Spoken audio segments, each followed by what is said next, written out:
জানা है सबको চ্যানেলটা সাবস্ক্রাইব করতে বলুন। এইখানে ডাকছে, এইখানে এইখানে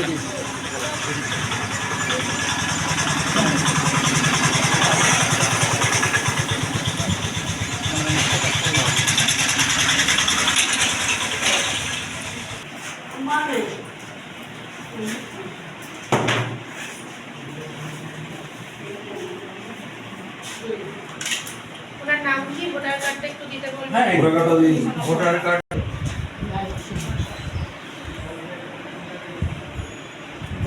খুব ভালো হয়েছে। আমাকে ওই আপনি একবার ওনাকে বলে দিন কি করে প্রসেসিংটা করতে। এই প্রার্থী বা ছবিবার নামের মধ্যে পছন্দ তার উপরে ঠিক ছিল। হ্যাঁ, আপনি নামের পাশে নামের উপরেও দিতে পারেন অথবা ছবির উপরেও দিতে পারেন। ঠিক আছে, ভাঁজটা আমি করে আমার এই আধার কার্ডটা ভাঁজ করে দেবো যাতে